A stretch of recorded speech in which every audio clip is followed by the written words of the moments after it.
अब एक नया टॉपिक शुरू करने जा रहे हैं जो कि बहुत इंपॉर्टेंट है। इसमें से आप मान के चलिए कि क्वेश्चन आने की पूरी पूरी संभावना है। इस टॉपिक में से आता ही आता है क्वेश्चन। तो हम जो शुरू करने जा रहे हैं वो है कंसिडरेशन। पहले समझते हैं कि कंसिडरेशन का मतलब क्या है। हालांकि पहले मैंने ब्रीफ में डिस्कस किया हुआ है ये। मैं आपको कहता हूं कि मैं 25,000 में आपको लैपटॉप बेचना चाहता हूं और आप खरीदने के लिए तैयार हो जाते हैं। तो मुझे मेरे लैपटॉप के बदले में क्या मिल रहा है? मुझे पैसे मिल रहे हैं, 25,000 रुपए मिल रहे हैं। तो मेरे लिए कंसिडरेशन क्या है? 25,000 रुपए। आपको बदले में क्या मिल रहा है? आपको 25,000 के बदले में लैपटॉप मिल रहा है। तो आपके लिए कंसिडरेशन क्या है? आपके लिए लैपटॉप है। तो मेरे लिए कंसिडरेशन पैसे है, आपके लिए कंसिडरेशन लैपटॉप। तो कंसिडरेशन मतलब जो आपको बदले में मिल रहा है उसे हम कहते हैं, इसको कहा जाता है समथिंग इन रिटर्न। ठीक है, इसकी डेफिनेशन मैं आपको दिखाता हूं। हालांकि ये जो डेफिनेशन देख रहे हैं ये कंप्लीट डेफिनेशन नहीं है, इसकी हम कंप्लीट डेफिनेशन भी देखेंगे। अब इसको देखिए क्या लिखा है। When at the desire of promisor, promisor के डिजायर पे, प्रोमिस ही कुछ करता है या कुछ करने से अपने आप को रोकता है, ऐसा करना या कुछ ऐसा नहीं करना, क्या कहलाएगा? कंसिडरेशन कहलाएगा। तो कंसिडरेशन मतलब समथिंग इन रिटर्न, और कंसिडरेशन को ही लैटिन लैंग्वेज में कहा जाता है क्विड प्रो क्यो।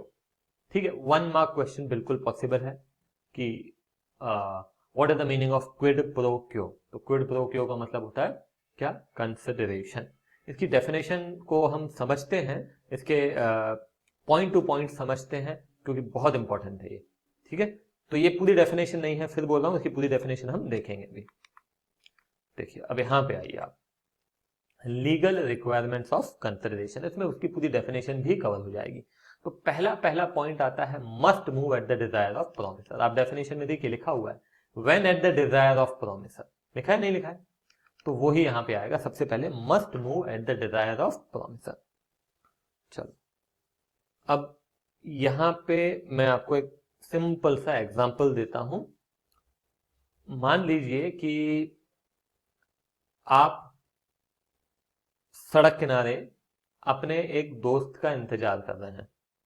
ठीक है, वहीं से एक बस निकलती है और बस आपके बिल्कुल सामने आके रुक जाती है। कंडक्टर दरवाजे पे खड़ा था, उसे ये लगता है कि आपको कहीं जाना है, आप किसी गाड़ी का इंतजार कर रहे हो। कंडक्टर आपका हाथ पकड़ता है और अंदर खींच लेता है। ठीक है, आप कुछ बोलो इससे पहले बस चलना चालू हो जाती है और उसके बाद 2 किलोमीटर दूर आपको उतार दिया जाता है और आपसे पैसे मांगे जाते हैं। तो क्या आप दे देंगे? बिल्कुल नहीं देंगे। आप कहेंगे भाई क्यों, किस बात के पैसे? तो कंडक्टर आपको कहता है भाई मैंने आपको एक जगह से दूसरी जगह मैंने ड्रॉप किया है, तो पैसे नहीं लूंगा क्या? मुफ्त में हम आपको घुमाएंगे क्या? तो क्या आप दे देंगे? ऑब्वियस सी बात है, नहीं देंगे। क्यों नहीं देंगे? क्योंकि क्या जो कंसिडरेशन आपको मिला है वो आपकी डिजायर पे मिला है? बिल्कुल नहीं, ये कंसिडरेशन जबरदस्ती दिया गया है। तो कंसिडरेशन कभी भी दिया जाता है तो वो कैसे दिया जाता है? प्रोमिसर की डिजायर पे दिया जाता है। आपकी इच्छा पे यदि आपको कंसिडरेशन दिया जाएगा तो डेफिनेटली आप उसको पैसे देंगे, मगर यदि आपकी इच्छा पे नहीं हुआ है तो आप डेफिनेटली वहां पे नहीं देंगे। तो ये हो गया एक एग्जाम्पल। मैं एक दो एग्जाम्पल और देता हूं आपको। मान लीजिए कि आप डूब रहे हैं और मैं आपको बचा लेता हूं। ठीक है, और उसके बाद मैं आपसे पैसे मांगता हूं, तो क्या चलेगा क्या? बिल्कुल नहीं चलेगा, क्योंकि आपने बोला थोड़ी था कि मुझे बचाओ। किसी भी व्यक्ति को हम बचा लें और उसके बाद उससे पैसे मांगे तो चलेगा क्या? नहीं चलेगा, क्योंकि यहां पे लॉ बोलता है consideration must move at the desire of promisor. जब कभी भी आप कंसिडरेशन दे रहे हैं तो वो किसकी डिजायर पे होना चाहिए? प्रोमिसर की डिजायर पे ही होना चाहिए। किसी को जबरदस्ती आप कंसिडरेशन दे दो और उससे पैसे ले लो, ऐसा आप नहीं कर सकते हैं। इसका एक बड़ा ही फेमस केस हुआ था, उसको भी हम एक बार देख लेते हैं। देखिए, ये फेमस केस का नाम है दुर्गा प्रसाद वर्सेस बलदेव। ये समझते हैं। यहां पे आप देखिए कि 3 कैरेक्टर्स हैं। सबसे पहला कलेक्टर साहब है, दूसरा है कॉन्ट्रैक्टर। पहले इन दोनों की बात करते हैं। तो ये जो कलेक्टर साहब हैं, ये कॉन्ट्रैक्टर के साथ एक कॉन्ट्रैक्ट करते हैं और उसे कहते हैं कि एक मार्केट तुमको डेवलप करना है, कंस्ट्रक्शन करना है, जिसमें कि दुकानें बनानी है तुमको। कॉन्ट्रैक्टर तैयार हो जाता है। अब कॉन्ट्रैक्ट किसके बीच में हुआ है? कलेक्टर के बीच में हुआ है और कॉन्ट्रैक्टर के बीच में हुआ है। जब दुकानें बनने लगती हैं तो उसमें से एक दुकान इस व्यक्ति की थी जो आप देख रहे हैं, तीसरा कैरेक्टर जहां पे लिखा हुआ है शॉपकीपर। अब ये जो शॉपकीपर है और कॉन्ट्रैक्टर, ये दोनों आपस में बात करते हैं और शॉपकीपर कॉन्ट्रैक्टर को कहता है कि मैं तुमको मेरी शॉप जब बन जाएगी तो उसमें से जो भी मैं सेल करूंगा उसमें कुछ कमीशन तुमको दूंगा। ठीक है, दुकान बन के तैयार हो जाती है, सब हो जाता है। आगे चल के शॉपकीपर पैसे देने से, कमीशन देने से मना कर देता है, कहता है मैं नहीं दूंगा। तो वो मुकदमा पहुंच जाता है कोर्ट में और कोर्ट में फिर ये बात पे डिसीजन होता है कि क्या शॉपकीपर जो है वो कॉन्ट्रैक्टर को पैसे देगा या नहीं देगा। तो यहां पे डिसीजन ये निकल के आता है कि जो मार्केट बनाया गया था वो शॉपकीपर की डिजायर पे बनाया गया था क्या? बिल्कुल नहीं। यहां पे शॉपकीपर ने नहीं कहा था कॉन्ट्रैक्टर को कि तुम मार्केट बनाओ। जिस प्रकार से आपने बस वाले को नहीं बोला था, कंडक्टर को नहीं बोला था कि मुझे एक जगह से दूसरी जगह ड्रॉप करो, वैसे ही शॉपकीपर ने भी यहां पे नहीं बोला था कि तुम मार्केट बनाओ। Getting my point? अगर आपको जबरदस्ती बस में बिठाया जाता है और आपसे जबरदस्ती पैसे लिए जाते हैं तो क्या ये सही है? भले ही आप वहां पे देने के लिए तैयार भी हो जाते हैं तो क्या सही है? नहीं है। क्यों? क्योंकि आपकी डिजायर पे नहीं हुआ था। उसी प्रकार से शॉपकीपर की डिजायर पे मार्केट नहीं बनाया गया था, इसीलिए ये डिसीजन सुनाया गया कि शॉपकीपर को पैसे देने की जरूरत नहीं है। क्योंकि consideration must move at the desire of promisor. Consideration shopkeeper की डिजायर पे थोड़ी ना दिया जा रहा है, वो तो कलेक्टर साहब की डिजायर पे दिया जा रहा है। तो इसीलिए शॉपकीपर को पैसे देने की कोई भी आवश्यकता नहीं है। ठीक है, तो ये फेमस केस था, ये आपको याद रहना चाहिए। इन केस एग्जाम में आता है तो आपको बनना चाहिए यहां पे। ठीक है, क्लियर है ये? उसके बाद हम फिर वापस आते हैं यहाँ पे।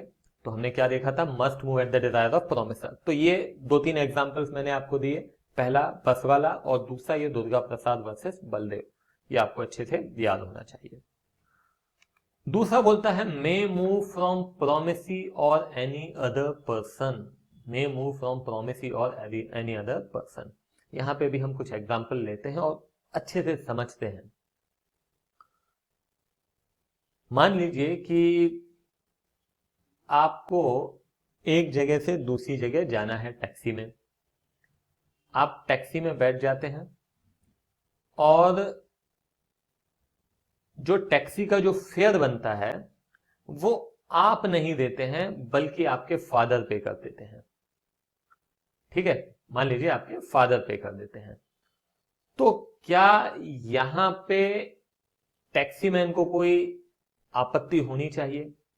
भाई, उसको कंसिडरेशन मिल रहा है, वो भले ही आपसे मिले या आपके फादर से मिले, उसको कंसिडरेशन तो मिल रहा है। तो यहां पे हम बोल सकते हैं कि भले ही कॉन्ट्रैक्ट आपके और टैक्सी मैन के बीच में हुआ था, ठीक है, मतलब यहां पे आप हो गए प्रोमिसी, तो कंसिडरेशन जरूरी नहीं है कि प्रोमिसी ही दे। यदि कोई दूसरा व्यक्ति भी देता है तो भी कोई दिक्कत नहीं है। तो कंसिडरेशन में मूव फ्रॉम प्रोमिसी, मतलब कंसिडरेशन यदि आप देते हैं तो भी ठीक है, आपके यदि फादर देते हैं तो भी ठीक है। तो ऐसा कोई कंपल्शन नहीं है कि कंसिडरेशन जो है वो प्रोमिसी के द्वारा ही मूव हो। प्रोमिसी के अलावा कोई तीसरा व्यक्ति भी यदि कंसिडरेशन देता है तो बिल्कुल एक्सेप्टेबल है। क्लियर है ये बात? ठीक है, इसका भी एक मैं आपको फेमस केस बता रहा हूं, बहुत फेमस है और इसमें से भी क्वेश्चन बिल्कुल पॉसिबल है। देखिए, इस केस का नाम है चिनैया वर्सेस रमैया। यह है 1987 का केस। तो इसको भी बहुत अच्छे से समझिएगा। ये यहाँ पे 3 कैरेक्टर्स हैं, पहला आप देख रहे हैं, दूसरा और ये तीसरा। एक बार देख लेते हैं कौन कौन है। जो पहला कैरेक्टर आपने देखा ये एक ओल्ड लेडी है, और ये जो दूसरा कैरेक्टर है ये उनकी बहन है, और ये जो तीसरा कैरेक्टर आप देख रहे हैं ये उनकी बेटी है। यहाँ पे डॉटर की स्पेलिंग गलत है, एच आएगा, DAUGHTER। ठीक है, हाँ, तो ये 3 कैरेक्टर्स हैं। और अब यहां पे ध्यान दीजिए कि इसमें हुआ क्या था। ये ओल्ड लेडी जो है, मैं आपको एक बात बता देता हूं। ये जो ओल्ड लेडी आप देख रहे हैं ये अपनी बेटी को, एक मिनट इसकी स्पेलिंग में सही कर दूं, ये अपनी बेटी को कहती है कि मैं अपनी पूरी जो प्रॉपर्टी है वो तुमको दे देती हूं, मगर बदले में तुमको मेरी जो बहन है उसे तुम्हें, मतलब इसकी मौसी, बोला इसे तुम्हें हर साल एक अमाउंट देना पड़ेगा जिसे हम एन्युटी कहते हैं। वो अमाउंट था 653 रुपीज। 653 तुमको हर साल इसको देना पड़ेगा। ठीक है, अब यहां पे ये बेटी तैयार हो जाती है और कहती है ठीक है, हम लोग आपस में एक डीड साइन कर लेते हैं। और ये लोग आपस में एक डीड साइन कर लेते हैं जिसमें ये लिखा था कि ओल्ड लेडी अपनी बेटी को संपत्ति अपनी पूरी दे रही है, और बदले में ये जो बेटी है वो इस ओल्ड लेडी की बहन को हर साल 653 रुपीज देगी। ठीक है, अब आगे चल के ये पैसे देना बंद कर देती है, नहीं देती है।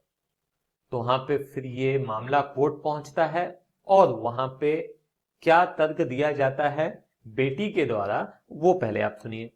यहां पे बेटी कहती है कि मैं किस बात के उसको पैसे दूं, मुझे उससे तो कोई कंसिडरेशन मिला ही नहीं है, मुझे उससे तो कोई कंसिडरेशन मिला ही नहीं है, इसलिए मैं पैसे नहीं दे रही हूं, है ना। क्योंकि भाई कॉन्ट्रैक्ट में कंसिडरेशन जरूरी है कि बदले में मुझे क्या मिला है। तो इसने कहा कि ये जो ओल्ड लेडी की सिस्टर है, उसकी जो मौसी है, उसकी तरफ से उसको तो कुछ भी नहीं मिला है, तो इसीलिए ये एक वैलिड कॉन्ट्रैक्ट नहीं होगा और मैं उसको नहीं दूंगी। मगर कोर्ट ने यहां पे क्या डिसीजन दिया, कोर्ट ने डिसीजन दिया कंसिडरेशन में मूव फ्रॉम प्रोमिसी। यहां पे प्रोमिसी कौन है, ये लेडी है प्रोमिसी, तो लिखा है कंसिडरेशन में मूव फ्रॉम प्रोमिसी और एनी अदर पर्सन।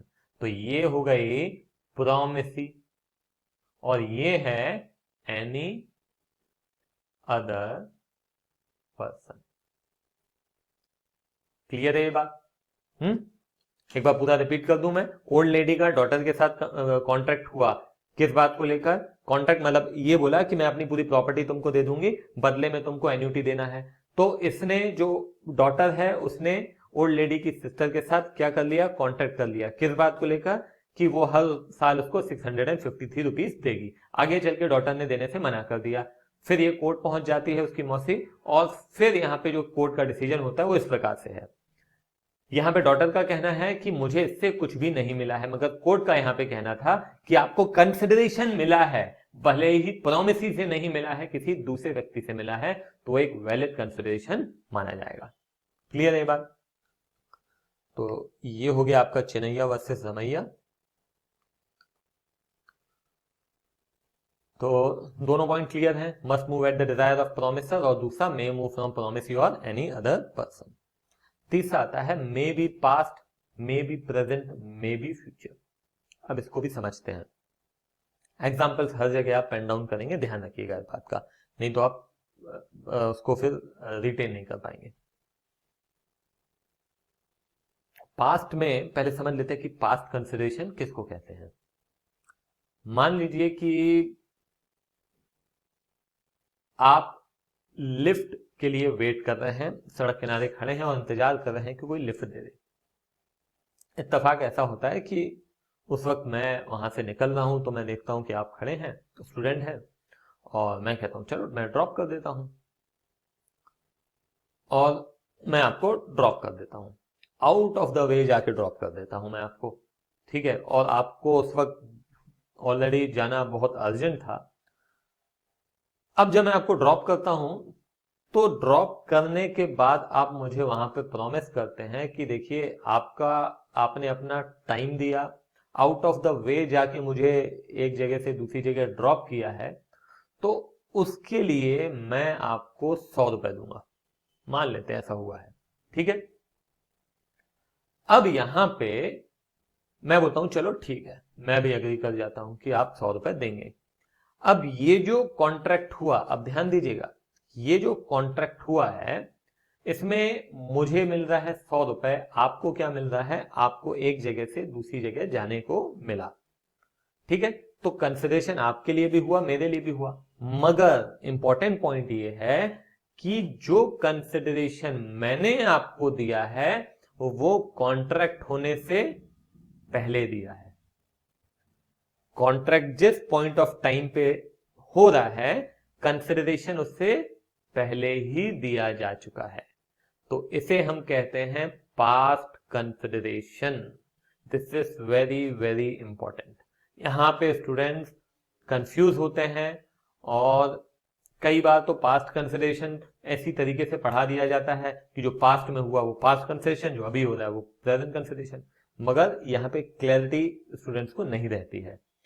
जो कॉन्ट्रैक्ट होने से पहले कंसिडरेशन दिया गया है उसे हम क्या कहते हैं, पास्ट कंसिडरेशन, और जो कॉन्ट्रैक्ट होने के दौरान दिया जा रहा है वो है प्रेजेंट कंसिडरेशन। आमतौर पे आप कभी भी कोई चीज खरीदने जाते हैं, ग्रोसरीज खरीदने जाते हैं, तो आप पैसे देते हैं और चीजें लेते हैं, तो वो क्या कहलाता है, वो प्रेजेंट कंसिडरेशन कहलाता है।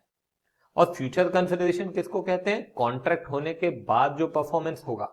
जैसे कि मैं कहता हूं कि मैं आपको लैपटॉप बेचूंगा, कब बेचूंगा, 1 महीने बाद, तो अब ये फ्यूचर कंसिडरेशन की बात हो रही है, कब, 1 महीने बाद, क्लियर है। पास्ट कंसिडरेशन किसको कहा हमने, कॉन्ट्रैक्ट होने से पहले ही कंसिडरेशन दिया जा चुका है, that is past consideration. Contract होने के दौरान जो कंसिडरेशन दिया जा रहा है दैट इज प्रेजेंट कंसिडरेशन, और कॉन्ट्रैक्ट होने के बाद जो दिया जाएगा that is future consideration. Clear है ये। तो ये जो देख रहे हैं ना, past present future, may move from promisee or any other person, ये सारी चीजें डेफिनेशन में कवर्ड है। Consideration need not be adequate, मतलब लॉ कहता है कि कंसिडरेशन पर्याप्त मात्रा में होना चाहिए, ऐसा बिल्कुल भी जरूरी नहीं है। इसको भी समझते हैं। मेरा जो लैपटॉप है उसकी जो कीमत है, मेरा लैपटॉप जो वर्थ है वो 25,000 है। तो यदि मैं ये लैपटॉप 25,000 का 5,000 में बेच देता हूं या 2,000 में बेच देता हूं, तो क्या चलेगा, बिल्कुल चलेगा। लॉ यहां पे क्या कहता है, हर एक कॉन्ट्रैक्ट में, ठीक है, ये जनरल रूल है, हर एक कॉन्ट्रैक्ट में कंसिडरेशन होना जरूरी है। वो भले ही पर्याप्त ना हो तो भी चलेगा। 25,000 का लैपटॉप 2,000 में बेच रहे हैं ना, चलेगा, मगर कंसिडरेशन होना जरूरी है। कंसिडरेशन यदि नहीं है तो फिर वैलिड कॉन्ट्रैक्ट नहीं होगा। लॉ यहां पे कह रहा है कि एडिक्वेट ना हो तो चलेगा, कोई दिक्कत नहीं है लॉ को। हाँ, मगर लॉ साथ ही साथ ये बोलता है कि यदि कंसिडरेशन एडिक्वेट नहीं है तो लॉ यहां पे ये जरूर इंस्पेक्शन कर सकता है, चेक कर सकता है कि ऐसा तो नहीं है कि सामने वाले ने दबाव में आकर कम कंसिडरेशन में चीज बेच दी हो, उसके सर पे गन तो नहीं रखी गई है, या किसी और प्रकार का दबाव तो नहीं बनाया गया है। ये लॉ कंसिडर कर सकता है, मगर सिंपल अभी बात करूं मैं, जनरल रूल क्या है कि कंसिडरेशन ऐसा जरूरी नहीं है कि इतना होना ही चाहिए। क्लियर है, ठीक। तो ये 4 पॉइंट्स हो गए। पांचवा, must be real. Must be real का मतलब है पॉसिबल होना चाहिए, लॉफुल होना चाहिए। मैं कहता हूं कि मैं आपको 50,000 रुपए दूंगा यदि मिस्टर एक्स को मार दो, तो ये मिस्टर एक्स को मारना जो मेरे लिए कंसिडरेशन है वो क्या लॉफुल है, नहीं। तो इस तरह का कंसिडरेशन नहीं रख सकते हैं आप कॉन्ट्रैक्ट के अंदर।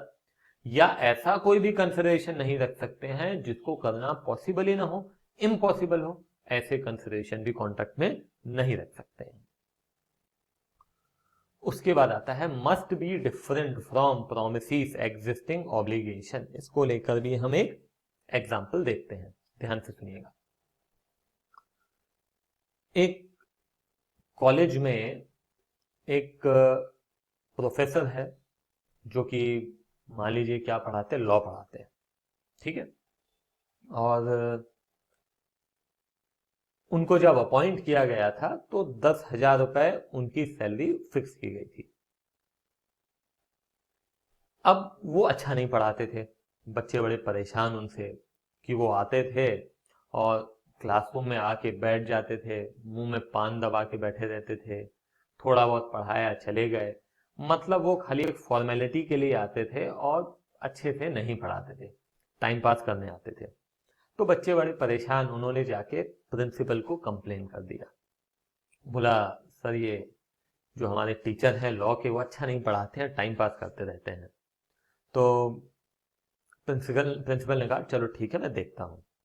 प्रिंसिपल ने उस टीचर को बुलाया और कहा कि देखो आप अच्छे से पढ़ाओ, हम आपको 15,000 रुपए देंगे, 10,000 नहीं बल्कि 15,000 रुपए देंगे, क्योंकि अब ज्यादा टाइम बचा नहीं है, एक ही महीना बचा है बच्चों के एग्जाम को लेकर, आप उनको बहुत अच्छे से पढ़ा दो, हम 10 की बजाय 15,000 रुपए तनख्वाह देंगे आपको। वो टीचर जो हैं, प्रोफेसर जो हैं, वो पढ़ाना चालू कर देते और बहुत अच्छे से पढ़ाते हैं। एक महीना पूरा बीत जाता है और बच्चे भी खुश हो जाते हैं। अब ये टीचर जो हैं ये पहुंचते हैं प्रिंसिपल के पास और तनख्वाह के लिए कि भाई दीजिए आप 15,000 रुपए। तो प्रिंसिपल जो है वो 10,000 ही देते हैं। तो यहाँ पे जो टीचर हैं वो कहते हैं ये क्या बात हुई, आपने कहा था 15,000 रुपए। प्रिंसिपल कहते हैं भाई नहीं देंगे, जाओ तुमको जो करना है करो। अब यहाँ पे जो टीचर है वो कोर्ट में केस फाइल कर देते हैं और वहां पे अदालत में कहते हैं कि भाई ये जो प्रिंसिपल है इन्होंने हमको कहा था कि अगर आप अच्छे से पढ़ाओगे तो हम 15,000 रुपए देंगे। तो वहां पे कोर्ट ने वो प्रोफेसर से पूछा कि भाई ये बताओ कि पहले जो 10,000 रुपए आपको मिलते थे वो किस बात के मिलते थे, वो क्या खराब पढ़ाने के मिलते थे? आपकी क्या पहले से ड्यूटी नहीं थी अच्छे से पढ़ाने की? ऑब्वियस सी बात है आपकी ड्यूटी थी। तो जो ड्यूटी आपकी ऑलरेडी बनती है उसी बात के लिए क्या आपको अतिरिक्त पैसे दिए जा सकते हैं? बिल्कुल नहीं। आपकी ऑलरेडी ऑब्लिगेशन है, ड्यूटी है कि आपको अच्छे से ही पढ़ाना है। उसी बात के लिए क्या आपको एक्स्ट्रा कंसिडरेशन दिया जा सकता है? नहीं दिया जा सकता है। तो लॉ यहां पे यही कहता है must be different from promises existing obligation. तो आपको जो ऑब्लिगेशन बनता है उसी के लिए पैसे अतिरिक्त नहीं दिए जा सकते हैं। उसके अलावा यदि कुछ करते हैं तो डेफिनेटली उसके पैसे दिए जा सकते हैं। जैसे कि यदि उस टीचर को बोला होता कि 2 घंटे ज्यादा पढ़ाओ, तो 2 घंटे ज्यादा पढ़ाना उसका ऑब्लिगेशन नहीं था, उसके पैसे उसको दिए जा सकते हैं। या लॉ के साथ उसको इकोनॉमिक्स भी एक सब्जेक्ट दे दिया कि ये भी पढ़ाओ, उसके एक्स्ट्रा आपको पैसे देंगे, तो वहां पे उसका अधिकार बनता कि वो एक्स्ट्रा पैसे ले सकता था। मगर अच्छे से पढ़ाना उसकी ड्यूटी ऑलरेडी थी, इसलिए उसके पैसे उसको नहीं मिलेंगे। क्लियर है ये 6 के 6 पॉइंट्स। नीचे और क्या लिखा हुआ है एक बार देख लेते हैं। कंसिडरेशन में be in form of some benefit, right to one party and some forbearance detriment to other party. इसका मतलब यह है कि लॉ कह रहा है कि कंसिडरेशन किसी एक व्यक्ति के लिए बेनिफिट हो सकता है, कंफर्ट हो सकता है, राइट हो सकता है, मगर उसी समय वही कंसिडरेशन दूसरे व्यक्ति के लिए कोई तकलीफ भी हो सकता है, कोई कष्ट भी हो सकता है, कोई थोड़ा सा नुकसान भी हो सकता है। जैसे कि आप स्टेशन पे, आप ट्रेन से उतरते हैं प्लेटफॉर्म पे और आपका बैगेज जो है वो कूली उठाता है, तो आपके लिए जो वो आपका बैगेज उठा रहा है तो आपके लिए क्या हो गया, आपके लिए कंफर्ट हो गया, आपके लिए बेनिफिट हो गया, मगर वहीं उसके लिए वो बैगेज उठाना क्या हो सकता है, थोड़ा कष्ट हो सकता है। तो यहाँ पे लॉ का कहना यही है। आगे देखते हैं English law, consideration must move from promisee alone. हमने यहाँ पे क्या देखा, हमने देखा मे मूव फ्रॉम प्रोमिसी और एनी अदर पर्सन, ये हमारे यहाँ होता है इंडिया में, ठीक है, मगर इंग्लिश लॉ के हिसाब से वहां पे केवल और केवल प्रोमिसी के द्वारा ही कंसिडरेशन मूव किया जाना चाहिए, ठीक है।